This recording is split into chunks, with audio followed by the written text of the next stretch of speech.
Magandang araw po sa inyong lahat.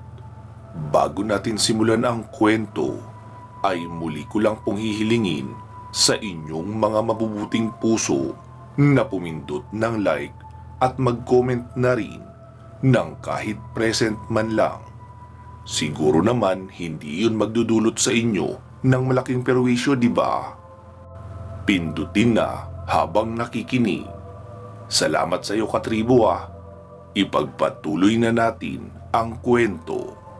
Pinapasok ni Kulas ang mga panauhin sa loob ng kusina ni Tatang Perling. Sige Lino, tara dito tayo sa loob. Mukhang seryoso yung pakay nyo eh. Wika pa ni Kulas. Lino, dito lang ako sa labas. Wika pa ni Clea. Nagsalita rin si Tiara. Ako rin Kulas, dito lang din ako sa labas. Mag-uusap lang din kami nitong si Clea. Pareho lang tumango sina Lino at Kulas. Oh, Lino, narito kayo! Wika pa ni Tatang Perling pagkalabas ng silid nito. Si Kulas naman ang sumagot. Tang, may mahalaga raw silang sasabihin eh. Ganun ba? Tamang-tama, narito tayong lahat. Nagsiupo na nga silang lahat na nakapalibot sa hapagkainan. Isinalaysay ni Lino ang kasalukuyang sitwasyon ng kaharian ng Avalon, pati ang pagkakabihag ng kanyang mag-ina na nasa loob pa ng mundo ng mga engkanto. Matapos ang mahabang paliwanag ay sinabi ni Lino na kailangan niya ang tulong nila Kulas dahil may karanasan na ang mga ito sa paglalakbay sa kabilang mundo. Nagsalita naman si Kulas. Teka, kung isasama natin si Tiara, hindi kaya makaapekto iyon sa sitwasyon ng kaharian nila? Tapos tumayo si Kulas. Tiara, halika muna saglit. Pumasok naman sa loob sina Tiara at Clea. Tiara, kung doon tayo dadaan sa kaharian nyo, hindi ba magkakaroon ng problema ang kaharian nyo sa Avalon? Sumagot naman ang diwatang si Tiara. Kung hindi naman gagamitin ang hukbo ng sapiro, ay hindi naman magiging problema iyon. Sumabat naman si Tingting. Teka lang Kulas, bakit kung doon tayo dumaan sa portal ng mga diwata sa hardin ng medisina, hindi ba't mas madali iyon? Kasi nasa loob na tayo agad ng Avalon. Oo Tingting, naisip ko na yon dahil sinabi nyo kanina. Pero ang problema, paano kung may mag-tridor galing sa loob? Lalo na, at ang sabi ni Lino, ang ibang diwata ng hardin ay nasa panig ng reyna. Paano kung pagkatagos natin doon ay puro na mga kawal ang nakaabang sa atin? Hindi rin ako makakagawa ng paraan noon dahil maaring kontrolado nila ang kapaligiran doon. Di para lang tayong pumasok para magpahuli. Sumagot naman si Lino. Tama si Kulas Tingting. Tsaka may iba pa akong gustong puntahan pag nagpunta tayo roon. At kung marami na tayo nalalabas sa hardin, ay hindi malayong mamataan tayo ng mga bantay. Kaya mas maiging sa labas tayo ng Avalon dumaan. Nagsalita naman si Tingting. Paano tayo makakatagos kung lahat ng portal ay isinara na ng reyna ng Avalon? Sumagot naman si Tiara. Portal na sakop ng kaharian lang nila ang maaari nilang isara. Hindi kasama ang portal na nasa ibang kaharian. Kaya ang portal ng Zapiro ang papasukin natin. Nagsalita naman si Kulas. Lino, saan mo pala gustong magpunta pag nakarating tayo sa kabilang dimensyon? Sa pamayanan sana ng mga Nephilim. May sarili silang hukbo, di ba? Malaki ang tulong noon sa atin. Sumabat naman si Tingting. Kuya Lino, paano mo naman nasiguro na tutulong sila? Di ba ang kaharian nga ng Avalon ang matagal lang humahanting sa kanila? Oo, Ting. Sigurado akong tutulong sila. Kasi ang kapalit noon ay ang karapatan na maging malayang mamamayan sila ng Avalon. Hindi sumasang-ayon si Kitaro na ginawang rebelde ng kaharian ng Avalon ang mga Nephilim dahil sa pagiging dual breed nila. At mismong si Kitaro ay dual breed din. Kaya kung mababawi ni Kitaro ang kaharian sa kamay ng mahal na reyna, si Kitaro na ang uupo bilang hari. Maaari siyang gumawa ng batas upang ideklarang mamamayan ng Avalon ang mga Nephilim. Mas gugustuhin iyon nila Duran kaysa ang manatiling nagtatago habang buhay. Nagsalita naman si Kulas. Oo, tama si Lino. May punto siya. Malaking bagay sa mga Nephilim ang kapalit na kalayaan nila at permanenteng tahanan na hindi sila palaging nag-aalala sa kanilang kaligtasan. So, paano Lino? Kailan nyo balak magpunta sa kabilang mundo? Tanong pa ni Kulas. Sumagot naman si Lino. Mamayang madaling araw sana. Ha? Agad-agad? Oo Kulas, anumang oras ay maaaring matuklasan na ng reyna nila kung nasaan nagtatago si Kitaro. Naroon din ang mag-ina ko, kaya hindi ako pwedeng magsayang ng panahon. Bakit? May problema ba doon? Wala naman sanang problema. Kung hindi lang nagkaroon ng epekto dito sa isla ang pagkakagulo sa San Agustin. Mukhang nabulabog ang mga nilalang sa loob ng Astra at kanya-kanyang hanap ng portal para makalabas at makarating sa mundong ibabaw. Bakit Kulas? Anong nilalang ba ang umaatake dito ngayon? Isang uri ng aso mula sa Astra, isang Kushu. Pero hindi pa namin alam kung isa lang ito o kung lumabas lang para pumatay at muli nang bumalik. Pero kailangan masiguro muna namin ang kaligtasan ng mga taga rito bago kami umalis. Dahil kung pupunta tayo sa kabilang mundo, ay siguradong napakatagal natin makakabalik. Kasi iba nga ang oras doon, di ba? Oo, Kulas, tama ka. Kung gusto nyo, ganito. Suyurin natin ang posibleng bahagi ng islang ito kung saan nagpakita ang nilalang na Kushu. Mahanap man natin o hindi ay ayos lang. Basta maisara natin ang portal na dinaanan noon papalabas para kung sakaling wala na iyon dito ay hindi na rin makakalabas pang muli kung sarado na ang daan. Pwede na ba yun? Tanong pa ni Lino kay Kulas. Sige Kulas, ayos na yun sa amin. Iwanan na lang natin dito si Tatang Perling para may mga ngalaga pa rin sa isla kahit wala kami ni Mancio. Ano Tatang Perling, sumasang-ayon ka ba doon? Oo Kulas, ayos lang yun sa akin. Pero sana, maisara nyo nga talaga ang portal bago kayo umalis. Para ang iintindihin ko na lang ay ang pagbabantay kung narito ba nga sa isla ang nilalang na nakalabas. Sige po Tatang Perling, alis na kami. Wika pa ni Kulas at nagsitayo na silang lahat. Nagsalita naman si Lino. Kulas, saglit lang. Pakidrawing ako rito sa lupa ng itsura ng islang ito at kung saan namataan ang sinasabi niyong Kushu. Agad namang umupo si Kulas at nagdrawing ng hugis buwan sa lupa. Ito ang itsura ng islang ito, Baylino.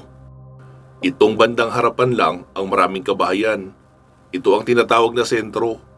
Tapos sa kanang bahagi ay kaunti na ang kabahayan. Sa likuran banda ng dulong kanan ay naroon ang pamayanan ng asawa kong si Fami. Dito naman sa likurang bahagi ng isla ay itong bahay ni Tatang Perling. Tapos sa dulong kaliwa ng sentro, namataan ang pag-atake ng Kushu. Batang babae ang inatake niya at namatay ang batang iyon. Kumuha si Lino ng stick at ginuhitan ang gitna noong nakadrawing na isla. Ganito ang plano. Clea, libutin mo itong kalahati ng isla sa kanang bahagi at makiramdam ka kung may portal sa bahaging iyon. Nagsalita naman si Kulas. Lino, ginawa na yan ni Tiara pero wala siyang nakita. Sumagot naman si Lino. Maaaring hindi niya iyon makikita kasi wala siyang amoy na susundan. Diwata sila, di ba? Sensitibo rin ang pang-amoy nila sa mga nilalang ng mga taga-Astra. Kailangan nila ng pagbabasihan. Parang aso.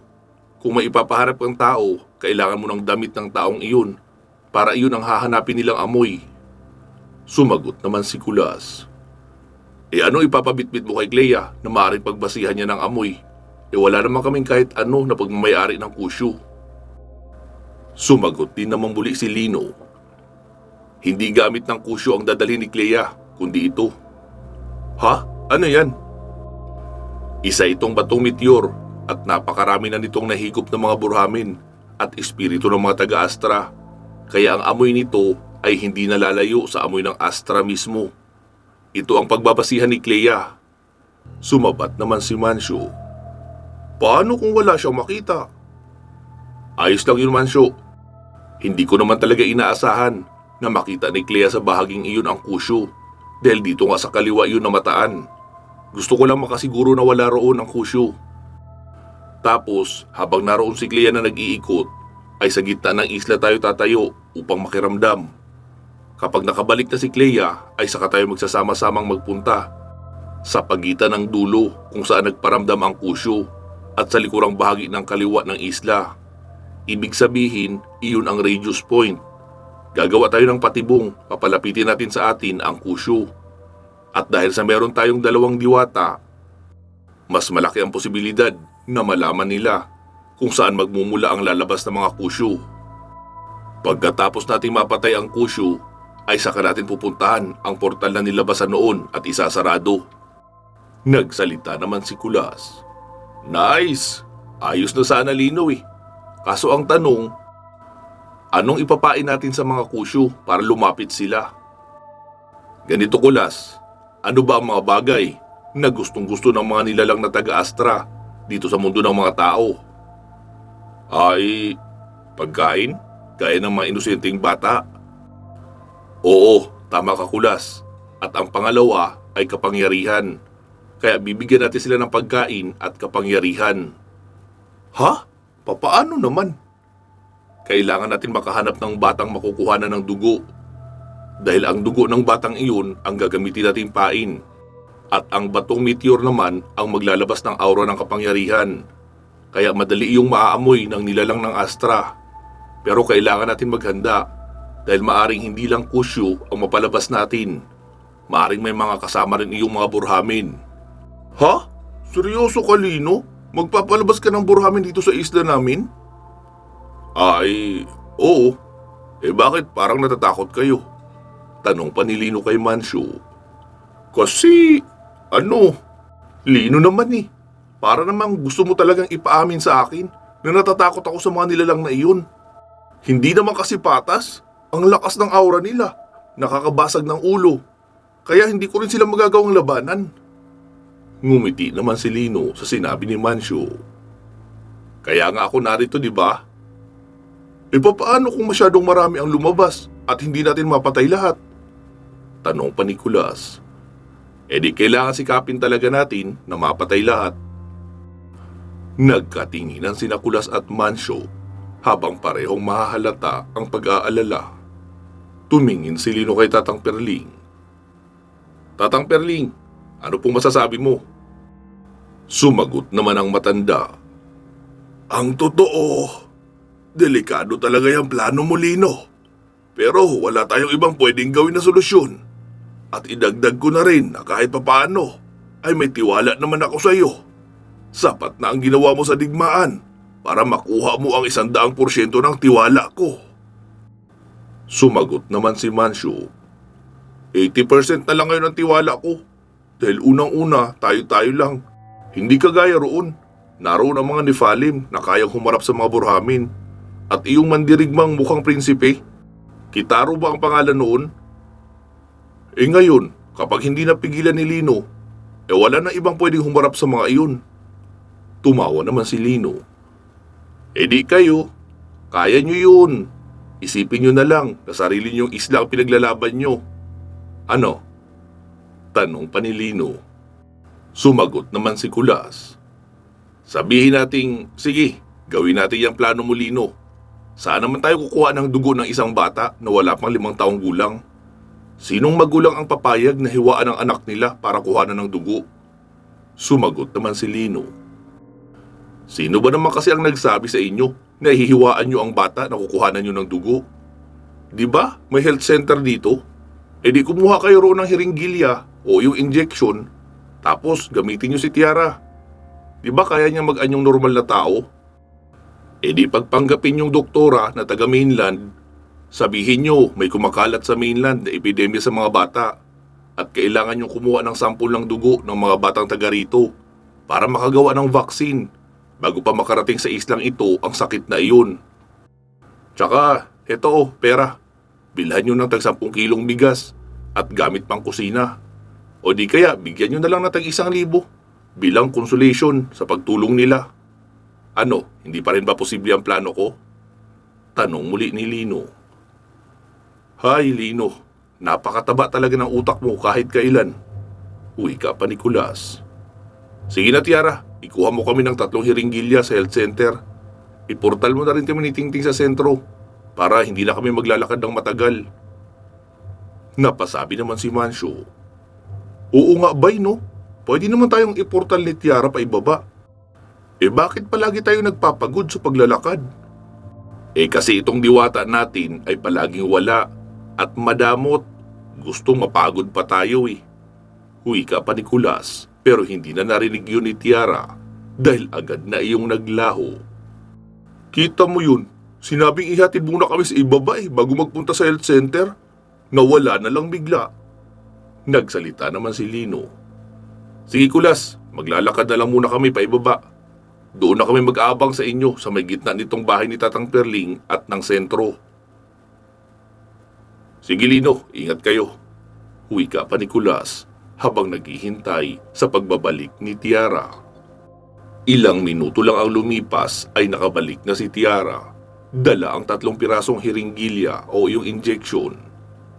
Heto na Kulas Huwi ka pa ni Tiara sabay gumawa ng portal papunta sa sentro. Agad na rin pumasok sina Mancio at Kulas sa portal. Nagulat sila noong pagkalingon kay Tiara dahil nakapantalon na blue na ito tapos nakakot na pang-doktor at may nakasabit sa batok na stethoscope.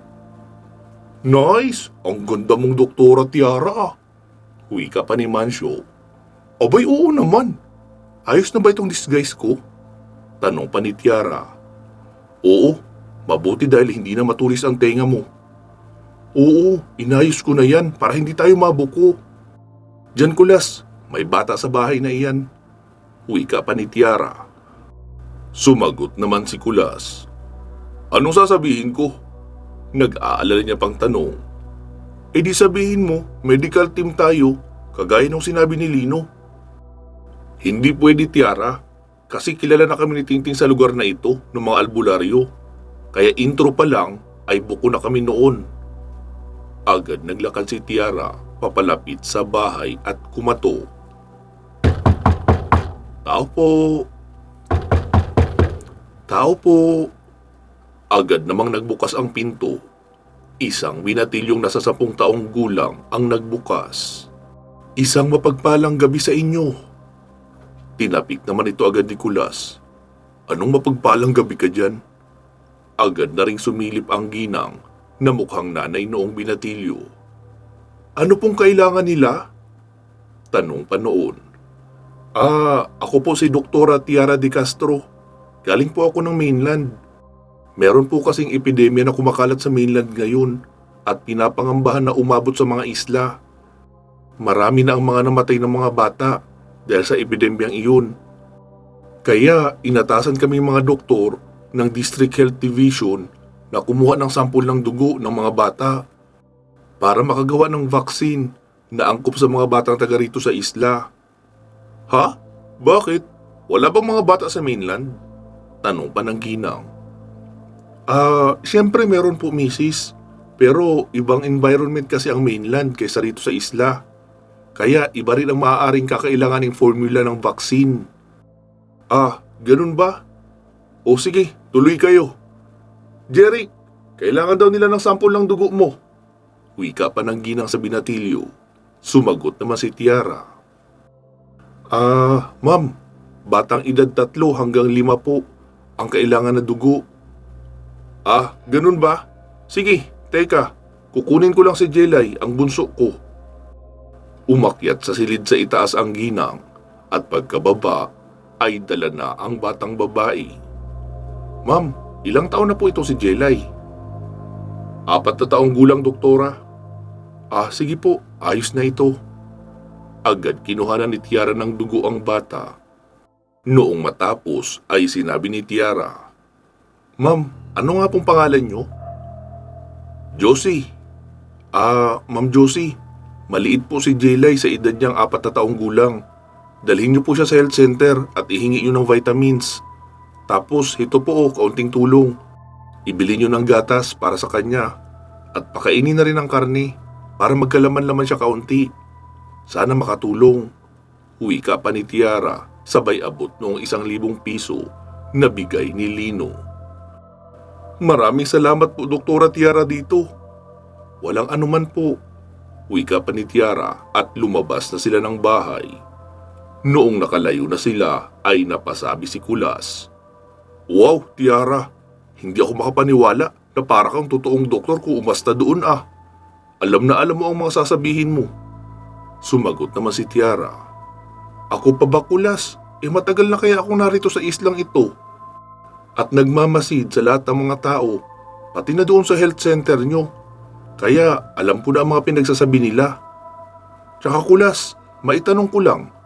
Nakikita ko kasi, may mga binata rito sa lugar nyo ang kumukuha ng likidong gamot sa ubo doon sa health center. Marami silang kinukuha at inilalagay sa pitsil.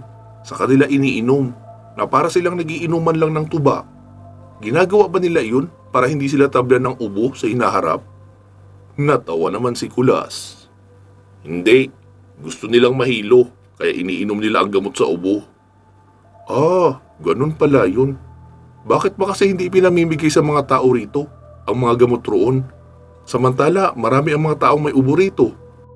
Tapos, marami din ang gamot doon na nakatambak lang. Hay, Tiara, hindi na natin problema yan. Problema ang gobyerno yan. Tara na, sa susunod na pamilyang kukuha na natin ang dugo. Nagpatuloy na nga sila sa pangunguha ng dugo ng 2 pang bata hanggang sa matapos.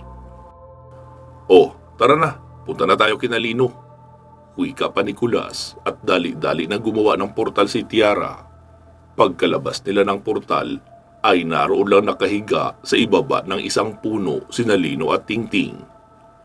Lino, ito na ang kailangan yung dugo oh. Ah, okay. Sige Clea, pasyal na kayo ni Tiara. Dalhin niyo itong batong meteor oh. Wika pa ni Lino at agad na iyong kinuha ni Tiara at lumipad na ang dalawa. Tahimik lang si Lino at Tingting nang magsalita si Mancio. Kanina pa kayo rito pero wala kayong ginagawa. Sabi naman ni Tingting. Shh, huwag kang maingay ba Mancio, busy kami. Ha? Anong busy? Kanina pa yata kayo nakahiga lang dyan eh. Yun nga, busy nga kami kaya huwag ka munang maingay. Makalipas ang ilang minuto ay tumayo na si Lino. Wala nga sila rito sa isla. Sabi naman ni Kulas. Paano mo nalaman? Sumagot naman si Lino. Kaya nga kami nakahiga ni Tingting dahil pinapakiramdaman namin ang paligid. Kung may mararamdaman akong presensya ng kahit anong uri ng nilalang na maaaring galing sa Astra. Kaso hindi naman kayo matahimik ni Mancio sa kakasabing wala kaming ginagawa. Ah, ganun ba? Hindi nyo kasi sinabi. Wika naman ni Kulas. Hanggang sa dumating na ang 2 diwata. Nagsalita si Clea. Lino, ito na ang batong meteor. Wala kaming naramdaman at wala rin akong naamoy na samyo ng taga-Astra. Ah, ganun ba? Di plan B na tayo. Kulas, dalhin mo kami sa pagitan nitong kinaroroonan natin ngayon at noong lugar kung saan may inatake ang Kushu. Okay lang kahit hindi gitnang-gitna, basta bandang gitna lang. Okay. Inisip ni Kulas ang lokasyon. Nakikita naman iyon ni Tiara sa kanyang balintataw, kaya alam na niya kung saan dadalhin ang grupo. Si Tiara na ang gumawa ng portal, tapos pumasok na silang lahat doon. Naroon sila sa bahagi ng bundok na medyo patag at hindi dikit-dikit ang mga puno. Inilapag ni Kulas ang batong meteor sa lupa, saka binuhusan noong dugo ng mga bata na nasa syringe. Sabay usal na rin ang orasyon. Nagkaroon ng kaunting biyak sa gitna ang bato at naglabas ng usok na kulay itim habang nagliliwanag naman ang bato na kulay matingkad na blue. Oh, sige na Clea at Tiara, sa himpapawid na kayo at talasan nyo ang inyong pakiramdam. Kayo naman Mancio at Tingting, dumistansya muna kayo. Ikaw naman Kulas, ibukas mo na ang poder mo at maganahin ang lahat ng proteksyon sa katawan na meron ka. Tumango si Kulas at inusal lang ang mga orasyon na pampagana sa kanyang mga proteksyon. Ano, tapos na? Tanong pa ni Lino. Oo, sagot naman ni Kulas. Inilagay na ni Lino ang hintuturo niya sa noo ni Kulas para magpasa ng proteksyon laban naman sa mataas na aura ng mga taga-Astra. Makalipas ang 5 minuto ay may nararamdaman na silang mabigat na aura na papalapit. Baylino, mukhang epektibo nga ang plano mo. Nararamdaman ko na ang aura ng mga taga-Astra na paparating. Bumibigat na ang pakiramdam ko. Sige, dito ka lang muna Kulas. Aasikasuhin ko lang sila Mancio at Tingting. Wika pa ni Lino, sabay takbo sa kinaroroonan ng dalawa. Tingting, Mancio, mabigat ang aura ng paparating ha. Huwag kayong aalis dito sa puno. Ang puno ang lalagyan ko ng proteksyon. Para sa lupa ito kumuha ng karagdagang enerhiya na magagamit para sa proteksyon nyo. Kaya humawak kayo rito at huwag aalis. Dahil kung hindi, mararamdaman nyo ang sakit ng ulo. Sige Kuya Lino. Wika pa ni Tingting. Pagkabalik ni Lino sa kinakatayuan ni Kulas ay nakita niyang papatalon na rito ang 2 malalaking itim na aso. Nagliliwanag ng pula ang mga mata noon at naglalabasan ang matatalim na ngipin habang may bula-bula pa ng laway ang bibig. Kulas, ikaw na ang bahala sa 2 yan. Aasikasuhin ko lang ang 2 burhamin na kasama nila. Sigaw pa ni Lino at ibang direksyon ang tinakbuhan. Nataranta si Kulas. Agad siyang nag-orasyon at gumawa ng 4 na ipu-ipu. Ikinumpas niya iyon paturo sa mga nilalang na tinatawag na kusyo. Dahil sa hindi handa, kaya tumalsik ang 2 nilalang na parang aso. Pero agad ring bumangon at muling umatake kay Kulas. Inilabas ni Kulas ang kanyang mahiwagang sandata na latigo na may tinik. Iyon ang mas nararapat sa oras na iyon dahil kung itak ay baka hindi niya kayaning masangga ang magkasamang puwersa at bigat ng bawat nilalang. Papatalon pa lang ang isang kusyo ay sinabitan na agad ni Kulas ng latigo sabay hila ng malakas. Kaya natumba iyon at napaangil na halatang nasaktan. Malalim din kasi ang naging sugat na gawa ng latigo. Gawa ng may mga tinik rin iyon at hindi pangkaraniwang latigo lang. Nagliliwanag iyon na kulay ginto. Pagkasugod naman ng isa ay mabilisan iyong pinitik ni Kulas ng latigo sa mukha. Kaya nag-iba ang direksyon ng pagtalo noon. Mabilis namang lumipat ng pwesto si Kulas at lumapit sa isang malaking puno sa kabilang bahagi, malayo kina Mancio. Noong muling sumugod iyong isang kusyo, ay hinataw ni Kulas ng malakas ang latigo at doon pinapulupot sa liig ng nilalang. Alam niyang mahihirapan siyang pigilan ang malakas na buwelo noon, kaya tumalon siya papunta sa may sanga ng puno at tumawid pakabila. Saka ginamit ang bigat niya sa paghila. Dahil doon ay nahila ang nilalang habang nasa liig nakapulupot ang latigo. Panay ang piglas noon habang nakabitin. Pero agad na nag-usal lang orasyon si Kulas. Nagpalit ng anyo ang latigo mula sa pagiging dilaw ay naging nagliliwanag na pula o iyong nagbabaga. Kaya doon na naputol ang liig noong nilalang at bumagsak sa lupa na nakahiwalay ang ulo sa katawan. Nakita niyang iika-ika ang natirang kusyo at galit na umaangil papunta sa kanya. Hinampas-hampas ni Kulas ng paulit-ulit ng latigo ang harapan noon na para bang ginagalit at naging epektibo naman dahil nagalit nga talaga ang nilalang. Kahit iika-ika iyon ay bumelo ng takbo papasugod kay Kulas. Noong malapit na ay inihataw na ni Kulas ang latigo paitaas ng sanga at hinila ang sarili. Kaya nahila nga siya pataas at bumangga sa puno ang nilalang na iyon. Hindi iyon nakabangon agad dahil mukhang napuruhan. Kaya muli nang tumalon si Kulas paibaba. Hinataw niya ng latigo ang liig noong natitirang kusyo at buong puwersang hinila habang nakakulay pula ang liwanag. Naputulan din iyon ng liig at bumagsak sa lupa. Pero pagkabagsak ay naging parang nagbabagang uling na nabasag at naging abo sa ilang saglit. Tingting, Nakikita mo ba ang kinakalaban ni Baykulas? Sumagot naman si Tingting. Hindi. Ako rin, wala akong makita. Kaya parang lumalaban lang si Kulas sa hangin. Siguro kasi nagtago sa tagabulag ang kalaban kaya hindi natin makita. Si Kulas lang ang nakakakita. Balikan naman natin ang naging laban ni Lino sa dalawang burhamin.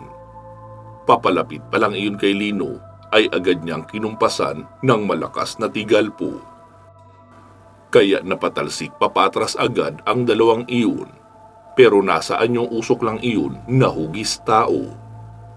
Ano? Nagulat kayo no? Siya nga pala, ako si Lino. Kung hindi niyo pa ako kilala. Umangil ang dalawang iyon nang masakit sa tenga na tunog. Pero hindi angil na katulad ng sa hayop. Napatakip ng tenga niya si Lino. Aray ko ha? Anong tingin niyo dito? Pataasan ng boses ang pinunta niyong laban? Hindi yun dito. Baka sa Maynila, ang singing audition na kailangan niyong puntahan. Muling umatake ang dalawang burhamin, pero dahil sa walang ginagamit na katawang tao, kaya usok lang iyon na nagpapaikot-ikot kay Lino at hindi makagamit ng mano-manong puwersa sa laban. Hay! Huwag niyo akong daanin sa paikot-ikot. Hindi ako madaling mahilo. Wika pa ni Lino. Noong makita ni Lino na sabay nang aatake sa kanya ang dalawa para pumasok sa kanyang katawan, ay itinuro niya ang dalawang kamay sa magkabilang direksyon. Napahinto ang dalawang burhamin nang nakita ang pagliwanag ng kamay ni Lino.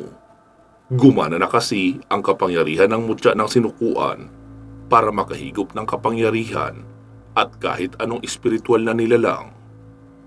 Pinilit pa ng dalawang iyon na umatras pero wala nang tsansa.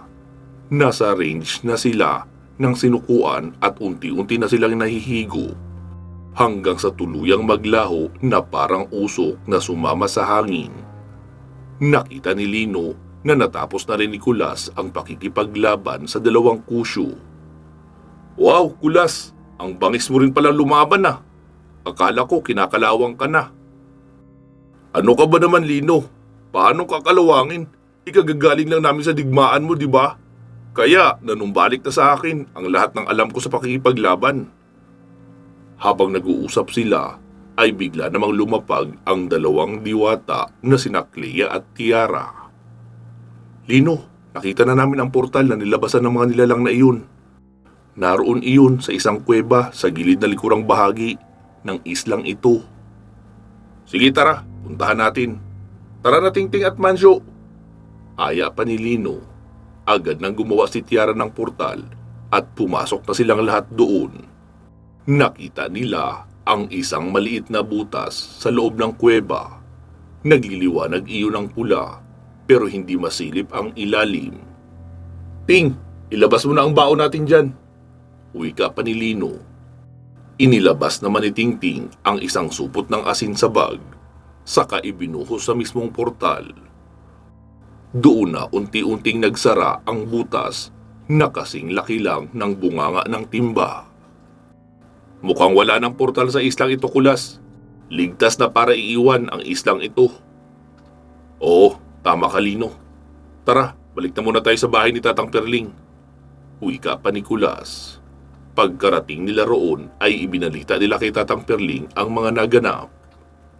Tang, ikaw na lang muna ang maiwan dito ha, para may magbantay pa rin sa isla habang wala ako. Oo, Kulas, walang problema. Wala pa rin naman akong balak magpunta sa mainland. Magpapahinga muna ako rito ng ilang buwan bago muling sumabak sa misyon ng panggagamot sa iba't ibang lugar. Nagsalitang muli si Kulas. Lino, maiwan muna kayo rito. Magpapaalam lang kami sa mga asawa namin. Sige, Kulas. Clea, ikaw na ang sumama kay Kulas. Para si Tiara naman ang sasama kay Mansyo. Tumango lang ang dalawang binata at sabay nang gumawa ng portal. Pagkatagos ni Kulas sa pamayanan ni Lolo Alto, ay naabutan niyang naroon lang si Fami, nakaupo sa may pinto ng bahay ng ina nito habang naghihintay sa kanya. Oh, mahal, bakit gising ka pa? Tanong pa ni Kulas. Hindi ako makatulog eh, kaya naisipan kong hintayin ka na lang. Fami, may ipapaalam sana ako sa iyo. Ha? Ano yun? Narito sa isla natin ngayon, sina Lino at Tingting. Iyong sinamahan namin sa digmaan. Narito sila para humingi ng tulong na iligtas ang mag-ina niya na kinidnap ng mga engkanto. Naroon daw ang mga iyon sa mundo ng mga engkanto at nanganganib ang buhay. Kaya kailangan nila ng tulong namin. Ha? Mawawala ka na naman ng matagal? Oo eh. Alam mo namang may obligasyon ako bilang babaylan, di ba? At malaki rin ang utang na loob natin kay Lino. Kung hindi niya napigilan ang mga kalaban roon sa San Agustin, ay baka nakarating na ang mga iyon rito at nalipol na tayong lahat. Bumuntong hininga naman si Fami, sabay sabing, "Hay, may magagawa pa ba ako? Itrabaho mo yan. Eh di sige, sumama ka. Basta ipangako mo lang ha na uuwi ka sa akin ng buhay." Oo naman, wika pa ni Kulas, sabay halik sa asawang si Fami. Nagbihis lang si Kulas ng pantalon at nagjacket, saka nagpaalam na aalis. Pagkarating sa unahan ay sinabi ni Kulas kay Clea, "Clea, pwede mo ba akong dalhin sa pamayanan sa kabila lang nito? Pupuntahan ko lang ang kaibigan kong si Alim." "Oo, sige, walang problema." Wika pa ni Clea at agad nang gumawa ng portal.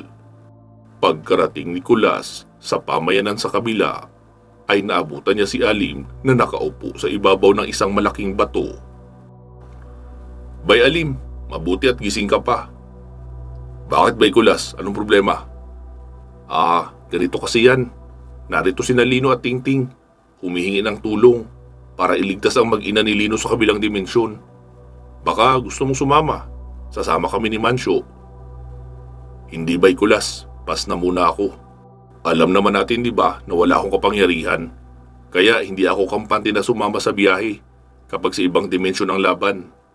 Tsaka alam mo naman na hindi pa rin ako sumusuko sa paghahanap ko sa kapatid ko si Ligaya. Sa susunod na linggo ay luluwas ako muli ng Maynila upang hanapin siya. Pasensya ka na, hindi ako makakasama sa iyo." Ganun ba Bay Alim? Sige, ayos lang. Ingat ka rin sa lakad mo ha. Sige, aalis na ako Bay. Kayo din ni Mancio Bay Kulas, mag-iingat sa lakad nyo. Oo, salamat. Sagot naman ni Kulas at umalis na sa pamayanan nila Alim. Doon lang siya hinintay ni Clea sa labas ng pamayanan at muli na silang nagbalik sa bahay ni Tatang Perling. Sa bahagi naman ni Mancio ay hindi na ito nahirapang magpaalam kay Mildred sa pupuntahang lakad dahil namimiss rin talaga ni Mildred ang mga pamangkin niya at gustong makasama ng mas matagal pa. Kaya nagbihis lang si Mancio at nagdala ng baong tubig at pagkain. Saka muling nagpunta sa tabing dagat kung saan naghihintay si Tiara. Pagkabalik sa bahay ni Tatang Perling ay sinabi ni Kulas, "Lino, handa na kami." Sumagot naman si Lino, "Sige, doon na muna tayo magpunta sa bahay namin sa San Narciso. Magdadala rin kami ng mga kakailanganin natin sa kabilang dimensyon." Muling gumawa ng portal si Clea at doon na sila pumasok lahat papatagos sa mismong bahay ni Lino. Pansamantala muna natin puputulin dito itong ating kwento. Magsama-sama tayong muli sa part 228. Bago po natin tapusin ang videong ito, ay batiin at pasalamatan muna natin ang ating current sponsor at mga super loyal na mga listeners na nag-join sa ating channel membership. Unahin na nating batiin at pasalamatan si Ma'am Aida Lasimet Calfe ng Qatar. Maraming salamat po ma'am sa iyong solidong pagsuporta sa ating channel at mga projects. Sana po ay magtuloy-tuloy na ang inyong paggaling. Naway bigyan din kayo ng mahabang buhay at malusog na pangangatawan ng ating poong may kapal.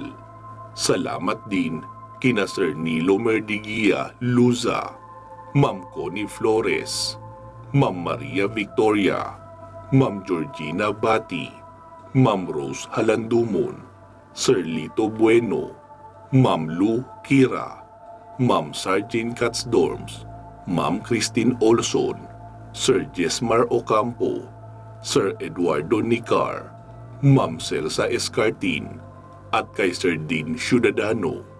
Marami pong salamat sa inyong pag-join sa ating channel membership dito sa ating main channel, pati na rin sa ating side channel na Kwentong Aswang Comics. Sa mga gusto pong maging bahagi ng ating channel membership, huwag na po mahiyang pumindot ng join button katabi ng ating channel name.